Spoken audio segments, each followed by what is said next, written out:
Les gens qui disent ouais, attention, trop de sport, c'est pas bon, c'est dangereux pour la santé, une fois de temps en temps c'est bien, mais pas tous les jours. J'entends pas mal ça ces derniers temps dans la vie, mais aussi dans les médias.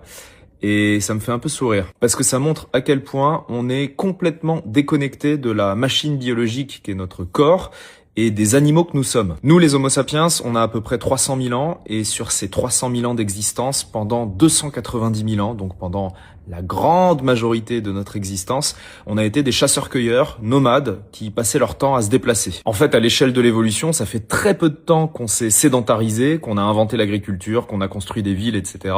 Et encore moins de temps qu'on vit de manière moderne, comme aujourd'hui. Donc notre corps, il a évolué pendant des dizaines de milliers d'années pour le mouvement. Et il est adapté au mouvement, pas à la sédentarité. On a un corps qui est fait pour bouger tous les jours, pour se déplacer sur de longues distances, pour fournir des efforts pendant de longues périodes, parfois de manière soutenue. Alors qu'aujourd'hui, on a l'impression que ce qui est normal, c'est de passer 8 heures par jour assis sur une chaise devant un ordinateur, de passer la grande majorité de notre temps assis, immobile. Et ça, notre corps, en fait, il est pas fait pour ça. Donc ça génère tout un tas de problèmes de santé, de l'obésité, du surpoids, des maladies cardiovasculaires, certains types de cancers aussi qui sont encouragés par la sédentarité, ou encore des troubles psychologiques comme des dépressions ou de l'anxiété. Tout ça est très bien documenté scientifiquement. À l'inverse, faire de l'activité physique tous les jours, ou presque tous les jours, quelle que soit cette activité physique, ça devrait être la normalité.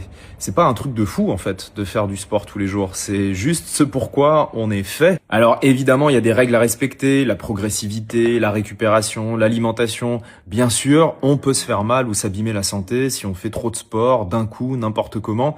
Mais globalement, le risque, c'est pas de faire trop d'activité physique, c'est l'inverse. Donc quand j'entends sur certains plateaux télé des intervenants dire « Ouh là là, attention, l'addiction au sport, c'est très dangereux pour le cœur, c'est dangereux pour les articulations, alerte, alerte », franchement les gars, il y a vraiment d'autres priorités en termes de santé publique que de faire peur aux gens sur faites pas trop de sport. Et puis même sur le terme addiction au sport, on met tout et n'importe quoi dans ce mot valise. Effectivement, il peut y avoir une forme d'addiction à l'apparence. Il y a des gens qui vont jusqu'à se faire du mal physiquement pour avoir un physique qui correspond aux critères qu'ils veulent atteindre. Mais sur le sport en lui-même, l'activité physique en elle-même, c'est normal d'avoir envie d'en faire quand on commence à s'y mettre. Parce que, encore une fois, notre corps est fait pour ça. En fait, c'est pas très compliqué, on est juste des singes, on est des primates de la famille des grands singes comme les chimpanzés, comme les gorilles, et on n'est pas fait pour rester immobile toute la journée, on est fait pour bouger tous les jours, être en permanence dans le mouvement, et ça devrait être ça la normalité, et pas l'inverse.